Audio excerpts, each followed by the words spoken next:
নমস্কার বন্ধুরা, আগামীকাল 14ই জানুয়ারি পৌষ সংক্রান্তির দিন। আমরা 14 দানের বিশেষ মাহাত্ম্য আছে। আজকে আমি সেই নিয়ে তোমাদের সাথে আলোচনা করব। যারা আমার বন্ধু, আমার চ্যানেলটা সাবস্ক্রাইব করে আমার পাশে থেকো, আর যারা সাবস্ক্রাইব করেছো তাদের অসংখ্য ধন্যবাদ। ভালো লাগলে লাইক করো। এবার 14 দান বলতে কি কি?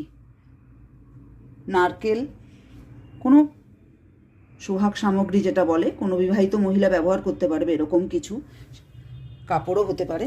তার সাথে বাসন, মন্দিরেই ব্যবহার করো বা কাউকে দাও, বাসনও খুব ভালো দান।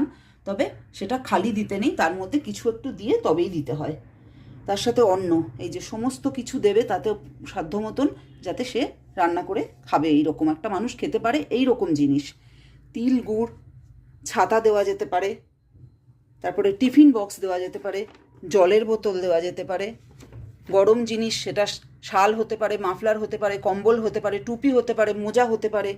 এই রকম কিছু না পারলে এমনকি রুমালও দেওয়া যেতে পারে।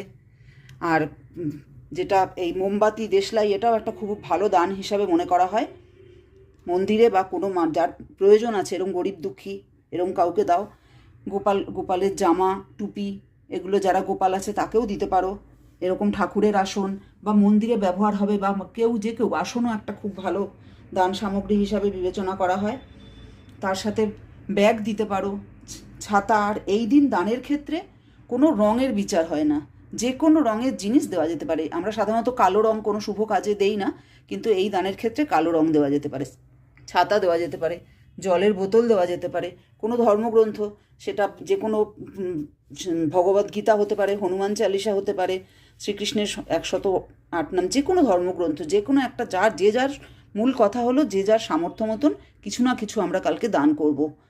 14 সংখ্যায় না হলেও 3, 1, বিশেষ করে বলা হয়েছে আমাদের ধর্মে যে অন্নদান হলো সবচেয়ে বড় দান। এই অন্ন দান করতে পারো। আর তিল গুড়, কালকে তিল গুড় এবং তিল গুড় দিয়ে তৈরি কোনো খাবার আমরা কালকে সকলেই দান করব কিছু না কিছু। আর তার সাথে দক্ষিণা স্বরূপ যে যার সামর্থ্য মতন কিছু একটু, তাতে এই দানের কালকের যে দিনটার যে মাহাত্ম্য, সেটা আমরা খুব ভালো ফল আমরা জীবনে পাবো। নমস্কার।